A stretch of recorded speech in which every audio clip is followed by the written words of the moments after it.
untuk malam ini adalah mencederakan diri sendiri. Jadi jika anda seorang individu yang ada masalah mencederakan diri sendiri, saya memberi satu amaran yang awal. Yang video ini mampu menaikkan perasaan untuk mencederakan diri sendiri atau menjadikan anda triggered dan anda mungkin ada rasa untuk mencederakan diri sendiri disebabkan diberi peringatan di dalam video ini. Jadi jika anda tidak bersedia untuk menonton untuk malam ini atau rasa yang jika anda mendengar apa yang saya cakap anda akan rasa ingin untuk mencederakan diri anda, cuba elakkan daripada bersambung melihat video ini untuk malam ini. Anda boleh pergi tengok video yang lain atau jika anda sudah bersedia, sila tahu yang jika pada bila-bila masa jika anda rasa untuk mencederakan diri sendiri, berhenti tengok video ini dan cuba bertenang dulu dan mengawal perasaan anda supaya anda tidak naik perasaan untuk mencederakan diri anda. Okey? Dengan itu, selamat menonton untuk malam ini.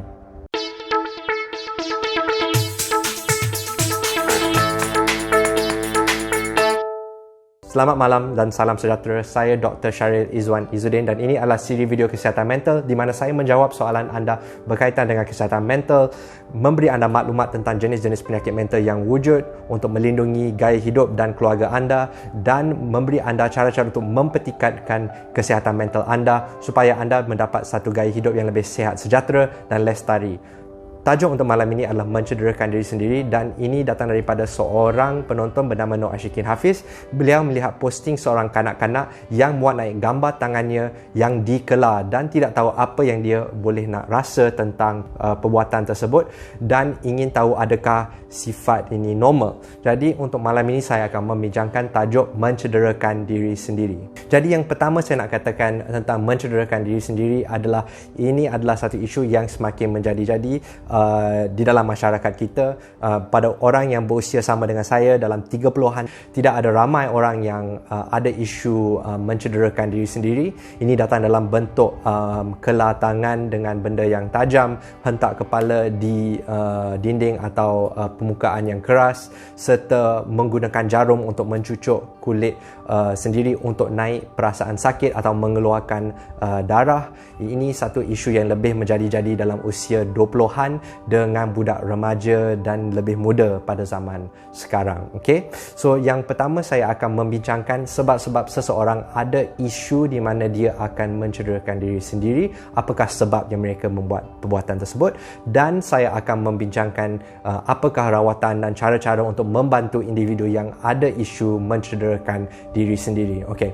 So mari kita masuk ke dalam sebab-sebab yang mereka mencederakan diri sendiri. Yang sebab pertama adalah untuk mengalihkan perhatian daripada emosi negatif. Ini biasanya diungkapkan di dalam bahasa Inggeris sebagai emotional pain versus physical pain. Jadi individu yang ada masalah mencederakan diri sendiri, ada masalah di mana perasaan mereka, perasaan yang kuat atau emosi yang kuat mampu menyebabkan mereka rasa sakit atau perih di dalam diri mereka dan mereka ingin menjauhkan diri daripada perasaan tersebut. Jadi mereka menggunakan satu cara dengan mencederakan diri sendiri, biasanya kelar tangan dengan alat yang tajam untuk rasa sakit. Rasa sakit fizikal tersebut mengalihkan perhatian mereka daripada kesakitan emosi yang mereka merasai. Jadi itu menjadi satu alat yang sangat berkesan untuk mengawal emosi mereka. Jadi boleh menjadi satu tabiat lama-lama apabila mereka merasai satu emosi yang kuat, mereka akan tergerak hati untuk mencederakan diri sendiri untuk mengalihkan perhatian daripada emosi yang kuat yang tersebut kepada kesakitan fizikal, dan ini biasanya diikuti dengan rasa yang mereka mampu mengawal emosi mereka. Jadi ini adalah satu tabiat yang memang boleh menjadi satu ketagihan jika dibuat kerap kali dan menjadi tempat pertama yang mereka akan pergi jika mereka ada emosi yang mereka tidak boleh kawal. Okay? Yang kedua adalah untuk merasai sesuatu. Ini adalah berkaitan dengan individu yang ada masalah kemurungan atau depression, di mana mereka ada rasa yang kosong di dalam diri mereka atau mereka tidak dapat merasa apa-apa. Ini sangat common dengan masalah kemurungan di dalam usia remaja. Jadi remaja-remaja ini yang mengalami masalah kemurungan akan cuba mencederakan diri sendiri untuk ada rasa sesuatu. Jadi terbalik daripada isu yang sebelum ni di mana mereka mencederakan diri sendiri disebabkan oleh emosi terlalu kuat, mereka mencederakan diri sendiri disebabkan mereka tidak merasai apa-apa dan hendak merasai sesuatu, maka mereka menjurus ke arah mencederakan diri sendiri. Okey, yang ketiga adalah untuk memberi diri mereka kepercayaan yang mereka mampu ada kawalan dalam hidup mereka. Jadi seperti semua orang tahu, hidup ini mampu menjadi satu isu di mana kita tidak dapat mengawal semua aspek kehidupan kita. Memang ada benda yang di luar kawalan kita dan ada benda yang kita boleh kawal, dan individu yang ada masalah mencederakan diri sendiri seperti saya katakan lebih awal tadi dalam sebab pertama, ada rasa yang mereka ada feeling yang mereka boleh kawal diri mereka dengan menggunakan mencederakan diri sendiri sebagai satu alat untuk mengawal emosi yang kuat atau untuk merasai sesuatu. Jadi ia akan menjadi satu alat untuk diri mereka rasa yang diri mereka boleh mengawal perasaan dan kehidupan mereka. Okey. Yang seterusnya adalah untuk mendapat kelegaan. Okey. So dalam isu kemurungan atau sakit mental yang lain, biasanya individu akan ada rasa penderitaan atau rasa duka yang sangat melarat dan mereka tidak mendapat apa kelegaan daripada penyakit mereka, sebab bangun pagi sampai ke tidur malam mereka akan mengalami satu keadaan yang sengsara dan tidak senang dan tidak sedap hati. Jadi mereka mungkin untuk mendapat kelegaan sementara akan menggunakan mencederakan diri sendiri sebagai satu alat untuk mendapat kelegaan daripada masalah yang mereka hadapi daripada segi emosi atau fikiran atau gangguan daripada segi penyakit mental dan sebagainya. Yang kelima adalah untuk menghukum diri sendiri. Ada individu yang ada masalah di mana mungkin masa membesar mereka ada ibu bapa yang terlalu tegas dan mereka sentiasa berfikir tentang isu di dalam hidup mereka dalam segi hukuman, di mana setiap kali mereka membuat sesuatu yang salah atau tersilap, mereka perlu menghukum diri sendiri untuk merasai yang mereka tidak bersalah lagi. Mereka mungkin menghukum diri sendiri dengan mencederakan diri sendiri. Ini lebih kepada individu yang menghentak kepala di tempat yang keras atau pukul pintu atau dinding dengan tangan dan sebagainya, tetapi juga kepada individu yang menggunakan alat tajam untuk mencederakan diri sendiri. Mereka boleh menggunakan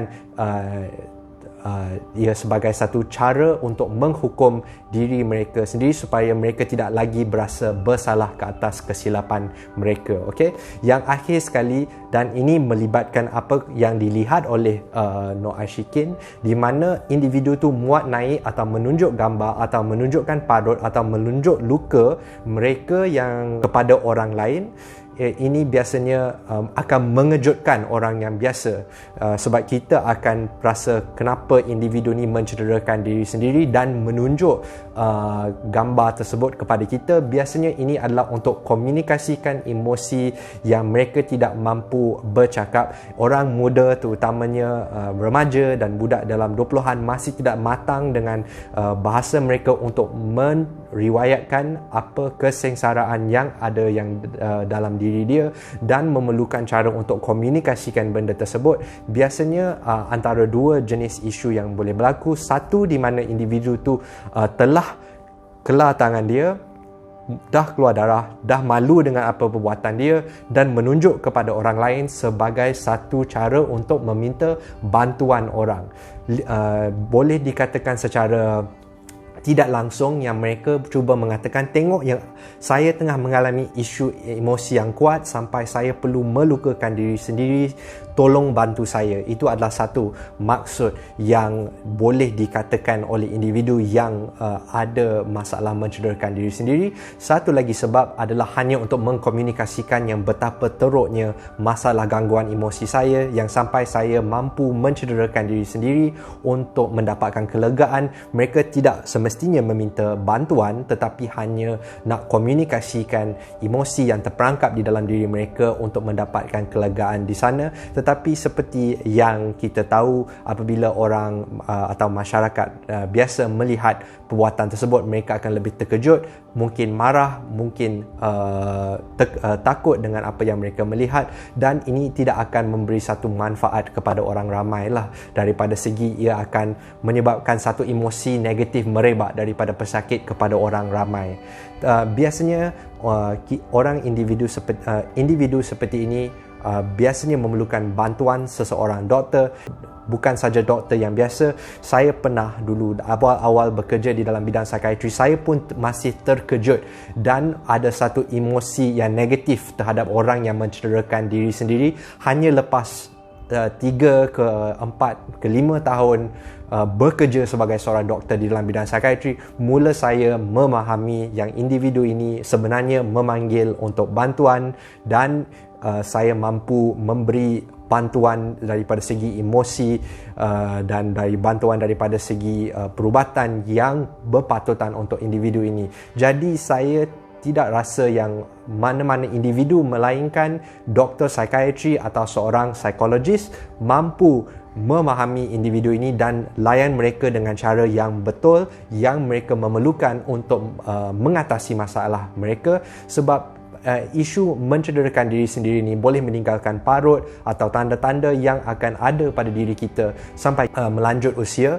Jadi ini boleh menjadi satu isu di mana contohnya seorang budak perempuan yang menggunakan cara mencederakan diri sendiri, kelar tangan dia apabila sudah nak kahwin, pada lepas dia remaja, lepas 20-an dia dah nak masuk ke lewat 20-an ke 30-an, naik isu nak berkahwin. Ada isu pula di mana dia masih lagi ada banyak parut di tangan dia disebabkan mencederakan diri sendiri. Jadi kita perlu membantu individu ini supaya mereka tidak menghadapi masalah di masa depan. Lebih daripada 50% remaja yang mencederakan diri sendiri pada usia remaja akan bersambung mencederakan diri ke dalam 20-an, dan ini boleh akan menyebabkan masalah untuk membuat kawan dan melebarkan social group kita, kumpulan sosial kita. Jadi ini perlu mendapat bantuan awal untuk mereka mempelajari cara-cara untuk mengawal emosi mereka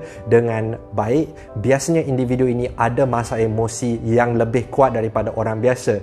Jadi tidak membantu untuk orang yang di dalam masyarakat biasa mengatakan anda seseorang yang terlalu sensitif atau lemah atau tidak tahu mengawal emosi mereka. Sebenarnya masalah emosi yang mereka melalui adalah lebih kuat atau lebih teruk daripada apa yang biasanya dilalui oleh orang ramai. Jadi mereka memerlukan bantuan seorang pakar atau seseorang yang memahami masalah mereka dan mampu memberi bantuan yang berpatutan kepada diri mereka. Okey, itu saja yang saya nak katakan tentang mencederakan diri sendiri. Jika anda seseorang individu yang ada masalah mencederakan diri sendiri, seperti saya telah katakan di dalam episod-episod sebelum ni, jika anda ingin kontak saya rela mendengar masalah anda dan memberikan anda nasihat untuk berjumpa dengan seorang doktor. Tetapi saya tidak mampu mengatasi masalah mencederakan diri sendiri dalam telefon atau melalui message atau melalui chat. Ini adalah satu isu di mana anda memerlukan saya berada dengan anda untuk mendengar, memberi body language dengan nasihat yang betul dan memberikan masa untuk anda meluahkan perasaan. Tidak sesuai untuk saya membantu seseorang dengan masalah mencederakan diri sendiri di dalam social media atau melalui DM atau messenger. Jadi saya rela mendengar masalah anda, tetapi jika anda memerlukan bantuan yang selanjutnya, saya akan memberi anda langkah-langkah untuk pergi ke hospital yang terdekat, atau saya akan sambungkan anda dengan seorang pakar psikiatri atau psikologis untuk mendapatkan bantuan yang anda memerlukan. Okey, jika anda ada apa-apa soalan berkaitan dengan masalah kesihatan mental atau mencederakan diri sendiri, sila tinggalkan di komen di bawah. Saya akan ada siri video yang saya akan keluarkan di dalam masa yang akan datang. Tetapi setiap kali kali seseorang meninggalkan satu soalan kepada saya akan membuat video berkaitan dengan soalan anda dulu.